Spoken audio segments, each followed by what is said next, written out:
while also being very athletic and quite able to stand her ground, especially when it came to the teasing from her older brothers. And even though she was only 5'4" and like 105 pounds soaking wet, she could hold her own. And she had this kind of take no crap attitude that was also matched by kindness, generosity, and an absolute love of life. Jen's father, Ed, was in the military, and the family had been posted to Halifax, Nova Scotia, from Halifax, Nova Scotia to Ottawa, Ontario, a year before she was born. While they were in Ottawa, Ed and Jean decided to get a divorce, and Jen, along with her brothers, moved with their mother to Barrhaven, which is located in the southwest end of Ottawa. And even though her parents were divorced, Jen and her brothers kept a really close relationship with their father, who remarried and lived nearby. Now, Jen was a smart, savvy girl, but she struggled with the learning environment in a traditional classroom. And so when she was in 10th grade, she actually moved from attending John McRae Secondary School over to an alternative school called Elizabeth Winwood. And here, Jennifer just thrived. Her grades improved. She became an active student. She even joined an environmental group called Earth Care that traveled around to elementary schools to talk to younger kids about conversation. She made a huge impression and impact on those people that she attended school with, and she had a lot of friends at Winwood. Things were going really well for Jennifer. She was getting ready to start grade 12, her final year in high school, and she enjoyed working part-time at the local Wendy's restaurant. Jennifer loved to shop. She especially loved shopping with her mom, and she had this part-time job to support this shopping habit. Mrs. Teague recalled shopping expeditions with her daughter, and I thought this was so cute, so I had to include it. She said, "We had so much fun. We used to go to Winners, and we would check out shoes.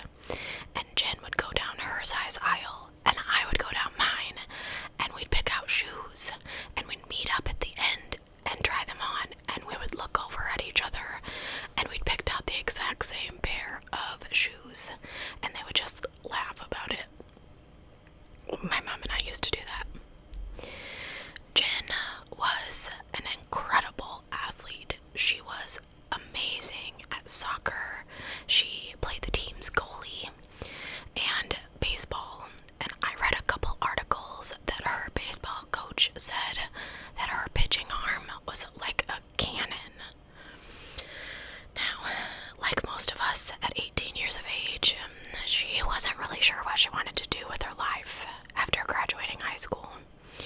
She was pretty happy with how things were, and she still really had some time to decide.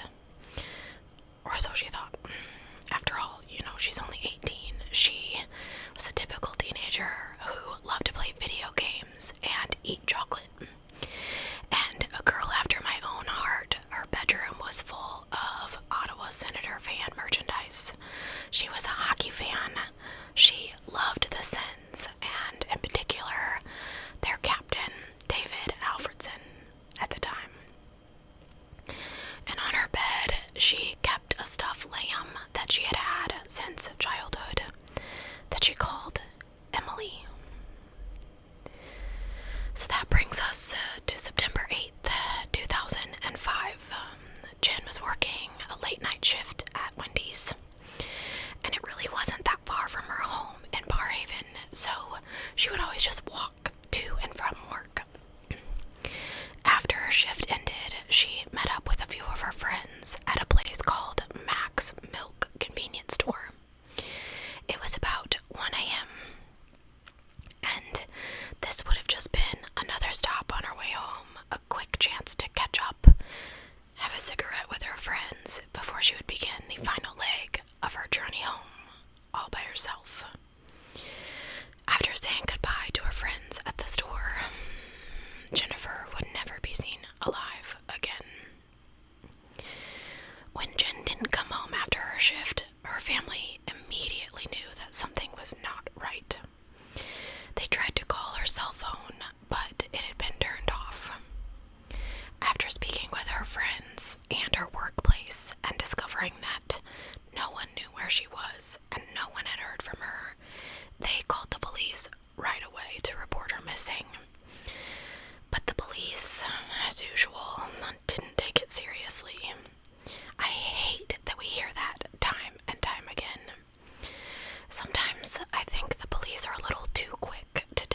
which I don't think I've seen this happen very often, went door to door to talk to people to see what they knew or if they'd seen anything, and in some cases even asked if they could search their homes, believing that maybe someone was holding Jennifer captive.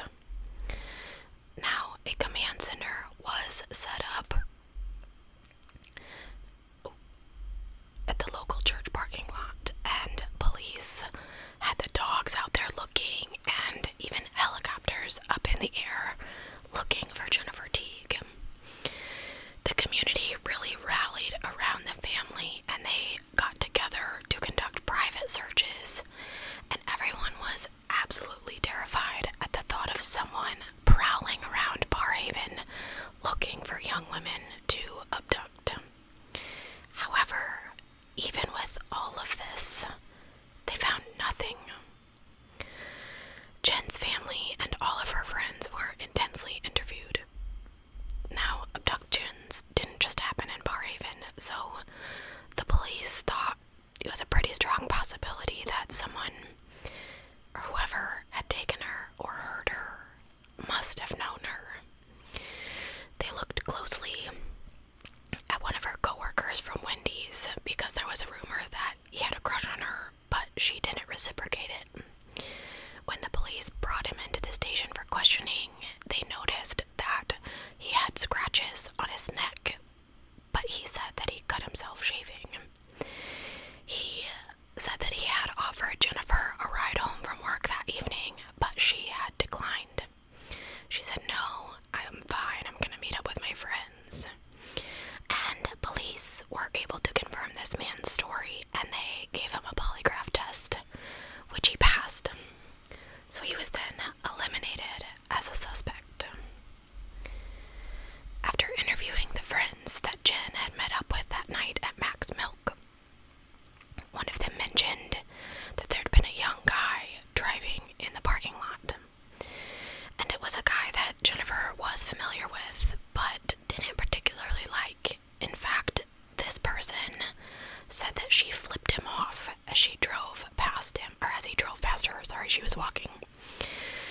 This individual had a history with stalking, and his ex-girlfriend even had a restraining order out against him.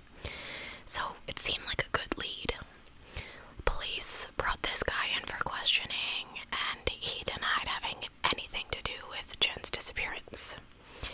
But police thought that he was acting pretty shady during his interview. He was pretty combative, so they asked him to take a polygraph test. And he agreed. And he passed. So another suspect is ruled out, and police are kind of at a loss as to where they should look next. I think it's totally crazy that they had these two guys that they brought in for polygraphs, and since they passed, they just completely let them go. But stick with me. While this search is ongoing, Jennifer's family, her father, begins to get letters at his house. Ed Teague reported receiving these handwritten letters regarding Jen's disappearance. In fact, one letter stated that a person had a dream that Jennifer was in a cold, dark place. These letters just kept coming, like day after day, and Ed, along with his wife Sylvie, began to sift through them with gloves on in order to preserve any evidence that might be coming from them. The police couldn't determine if these letters were real or if someone was just playing a really sick joke on the family. Unfortunately, these letters didn't lead to them finding any tips to lead them towards Jennifer. And the money that was being spent on this massive police search was dwindling, and it was forcing them to start to scale back. And then on September 18th, 10 days after Jennifer went missing, everything would change. An off-duty police officer who happened to be taking a walk with his family discovered a nude female body that had been dumped in a parking lot near Stony Swamp Conservation Area. This is a fairly popular hiking trail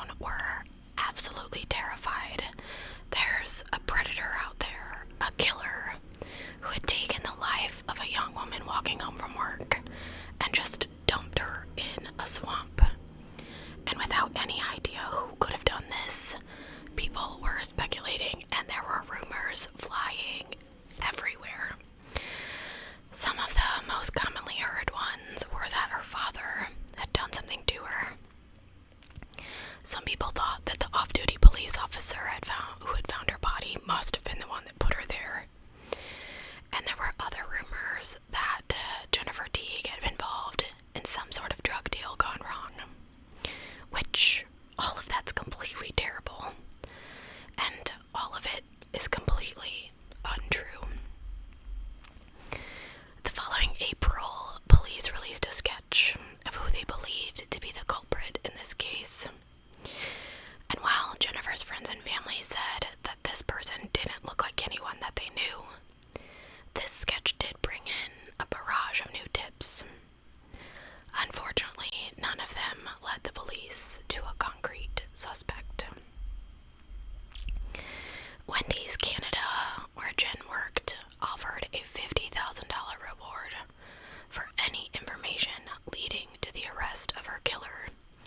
And amazingly, the Ottawa Police Services Board decided that they would double that amount, bringing the total reward amount to $100,000. They were hoping it might inspire somebody to come forward with new information. But unfortunately, there wasn't really anything substantial given to the police. The following month, so we're now in May of 2006, about 8 months since Jen was abducted and killed, the police release 24 photos of people they believe might be potential witnesses. And at first I thought this was really weird, but these people are people from the surveillance footage of Mac's Milk convenience store, where Jen had been that evening. The police are determined to find Jen's killer, and the heat is on. So much heat, in fact, that it actually kind of works. And just days later, something ridiculous, surprising happens. On June 9th, 24-year-old Barhaven resident Davis is with his girlfriend, and the two of them are having a great time eating mushrooms. And I'm not talking about the kind of mushrooms that you put on your pizza, if you catch my drift. According to Kevin, while he was hallucinating, it appeared to him as though he was having a religious experience, one that would press him to confess everything that was weighing heavily on his mind. And he starts to talk, and he completely freaks out his girlfriend with what he's saying, and she's like, "Nope, I'm out." She gets in her car and she leaves. Now Kevin is completely tripping out at this point, and he's getting hot, like temperature-wise.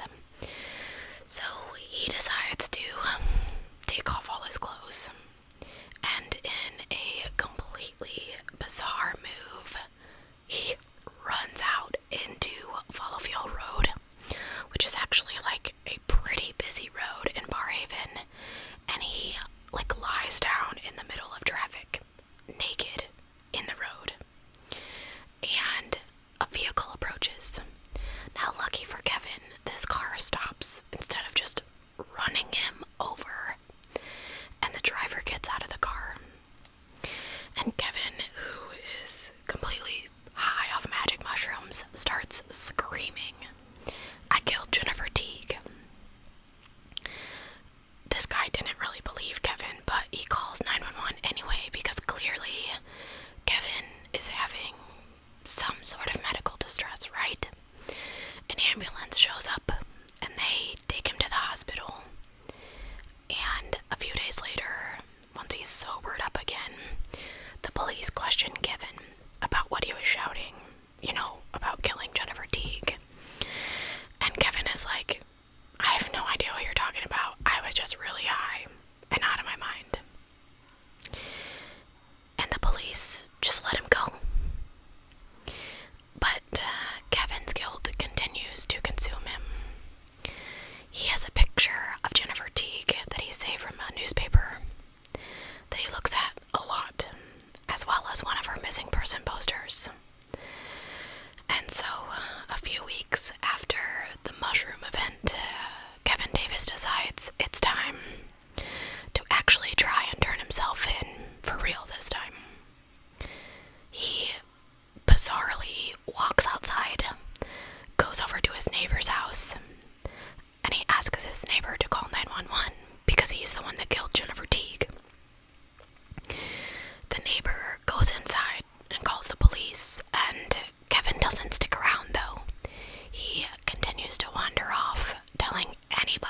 Allison that he's the one that killed Jennifer Teague. He ends up in this shopping center where he walks up to an off-duty police officer and he says, "What if I told you something that would make you famous? Do you want to hear it?" And the cop is like, "Whatever, dude, go away." But Kevin blurts out, "I killed Jennifer Teague." And now this officer's not playing games, so he calls it in, and Kevin Davis is arrested without incident. So let's talk about Kevin a little. He's 24. He worked at a pizza parlor and or Home Depot, or had many different accounts. He lived in Barhaven with his mother at the time that Jennifer went missing. In fact, his house was located right behind the baseball diamond that the police used as a helicopter landing pad when they were searching for Jennifer. He was so close to this investigation that police had interviewed him in their door-to-door search. When they spoke to him, he said he didn't know anything about her or her disappearance, and he gave the police an alibi for where he was that evening, which his female friend, who was at the house at the time, backed up, which is a lie. She lied. Nat. Now, Kevin was a very tall, large man for 24, and he would have no problem overpowering little Jennifer Teague. He's been described as somewhat of a loner. Growing up, he struggled to fit in. He was always heavier and kind of awkward. He lived with his mom, although he said that his relationship with her wasn't really that good. He had issues with girls, being rejected, and he'd just gotten out of a serious but pretty toxic relationship. He was angry. He was depressed. And he wrote horrible things about women in poems. Oh, and his cat had just died. Once they got Kevin Davis back to the police station, they attempted to get him a lawyer, but he said he only wanted to talk to the police directly. And the police read Kevin his rights twice to make sure he understood what he was getting into. And then Kevin starts to go into detail. Weeks before the attack, Kevin began to make preparations. He had decided that because so much had been taken from him, aka broke up with his girlfriend, lost his job and his cat, he wanted to take something back from life. He ripped up bed sheets into strips that could be used to tie someone up. The idea of abducting someone had just kept popping up in his mind as he lay around his house, feeling depressed and playing video games. I'm sorry, I have no sympathy for this guy. On the night in question, he was supposed to go to his friend's house to play video games. However, he decided that this would be the night that he abducted someone. He put on black jogging pants and a blue hooded sweatshirt. He got into his mother's Pontiac Sunfire and drove around Barhaven looking for a young woman to abduct. And that's when he drove past Mac's Milk convenience store and saw Jennifer Teague sitting outside with her friends. She looked familiar to him. He thought maybe he'd met her at church or something. And she fit the description of what he was looking for. Pretty, petite, around 18 or 19 years old. So, Kevin pulled into the parking lot and watched her for a while as she chatted with her friend. Now, according to Kevin, at this point, he wasn't sure exactly what he was going to do. But the idea of abducting, assaulting, and killing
sheets that he'd prepared, a green cord, and a sock. He approaches Jennifer in the dark and he says, "Come with me." Jennifer screams and says, "My God, what is happening?" Now, it's gonna get a little creepy in here, so skip ahead if you're not wanting to be creeped out, okay? Now, according to Kevin, he assured her that he wouldn't hurt her as long as she followed his orders.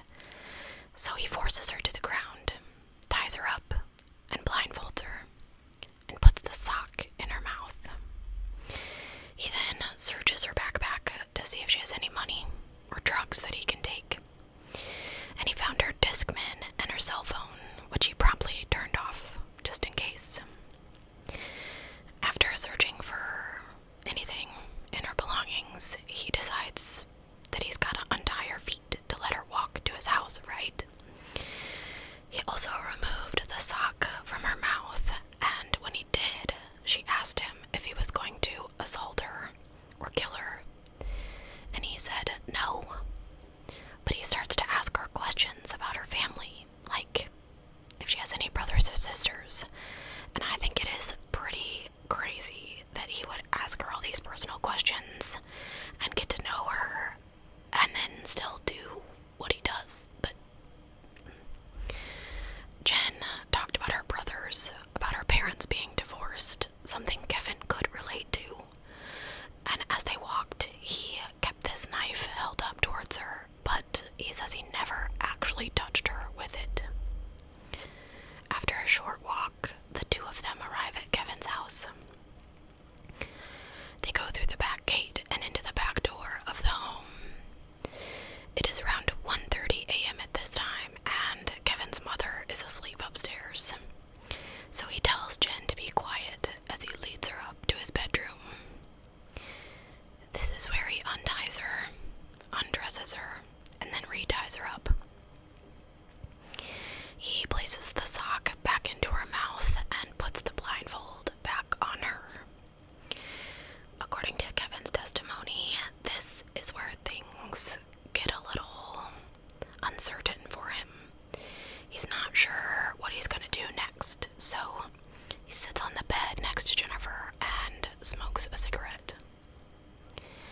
At some point, while he's thinking, the sock in her mouth makes it difficult for her to breathe, so he takes it out, and Jennifer asks for some water, and he goes to the bathroom and gets it for her.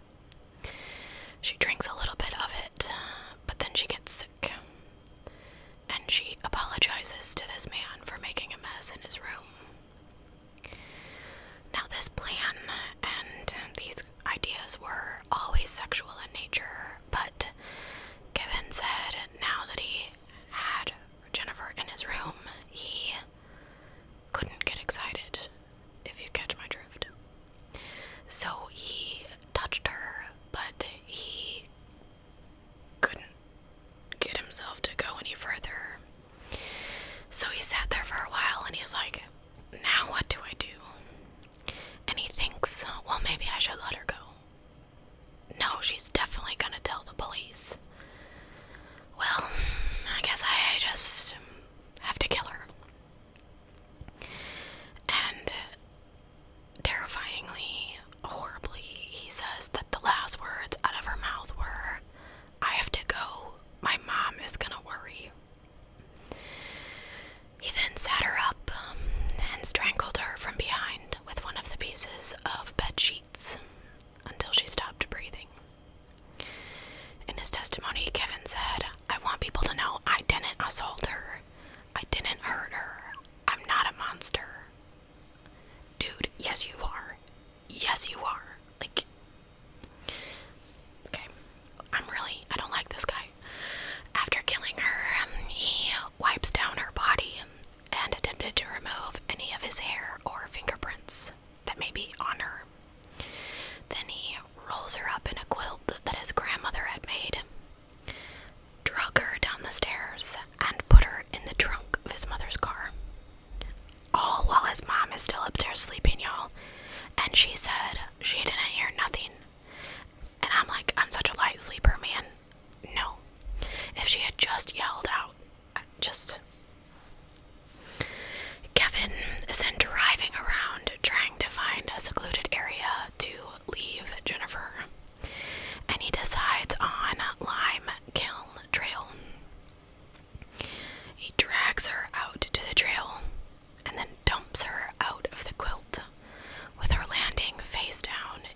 Darius is charged with the murder of Jennifer Teague, and police would say he appeared very remorseful. He even made like a video apology to the Teague family, saying if I could exchange my life for hers, I would do it right now. For what it's worth, I'm very sorry. Dude, no, you're not. But only 6 weeks after that emotional video confession, Kevin Davis changes his mind while in custody. When he is asked about his plea, he smirks and says, "No, I'm not pleading guilty. I didn't do it. I didn't do it unless the police find hard DNA evidence." However, thankfully, during the preliminary trial, after seeing the faces and the pain on the Teague family, Kevin Davis again agrees to plead guilty to murder, which would spare the Teague family from a lengthy trial. On January 25th, 2008, Kevin Davis admitted his guilt, and he was sentenced to life in prison without the possibility of parole for just 25 years. The Teague family wanted answers as to why he would do this, but he offered none. Jen was just in the wrong place at the wrong time and happened to become his victim. 9 years after her murder, her father and stepmother wrote a book on how to cope with similar tragedies such as this one. They advocated for individuals who've been murdered and forgotten, saying that everyone remembers the murder, but they forget about the victim, and justice for them as well. After Jennifer's death, her family received counseling, up-to-date information from the police, and anything that could prepare them for a possible trial. However, this is not something that every family who's lost someone to murder receives. Jennifer's stepmother has worked on proposing a bill of victims' rights. With the help of the Victims of Violence, a charity providing support to victims of violent crimes as well as support to their families, the Teagues have been pushing for the elimination of the Faint Hope Clause, a bill which was repealed in 2011 that allows murderers to pursue early parole after just 15 years in prison, because her family did not want Kevin to get out of prison. So, okay, let's talk about this a little. Y'all, this case sucks. This case sucks. I mean, all of the cases that I report to you on this channel suck. Whether it's a missing person or an unsolved mystery or a murder, it all sucks because something completely unnecessary happened to someone. This sucks. She was 18. She was just getting started on her life, and she just happened to be in the wrong place at the wrong time. Now, I never found any sort of... I didn't dig that hard because I don't like this guy at all. Like psychological profile on this guy to know whether he actually had any, diagnoses. But I find myself not really caring that much. I understand being depressed, losing your job, losing your animal, but that doesn't give you the leeway to just go out and murder someone and it be okay. And he really, what an arrogant person to just be like, I didn't do it, after he'd confessed not once, not twice, but 4 times. And then you're like, unless they find hard evidence, it wasn't me, I didn't do it. Dude, you gave them the hard evidence, you wackadoo. I can't with some of these people, and I get so emotionally invested, and I just want to smack this guy for just being so stupid. Anyway, I want to thank you guys for being here. Like I said, it has been a hard week in the geeky household. Sean's grandfather died this week, and and so yesterday was his services, and I really just did not get a lot done. So I am filming this just about right before you will see it. So, hey, it's basically live. I just... that drug up a lot of stuff for me. So, we are just taking it one day at a time here. So, I hope that you enjoyed this video. If you did, please leave a like and a comment down below, even if it is just an emoji. I've definitely noticed that the comments on my videos have been a lot less lately, which does not help me beat that YouTube algorithm and expand my channel to those who might not find me otherwise. If you don't know, leaving a comment and liking videos makes any YouTubers' content that you watch more visible to other people who may search for this type of video.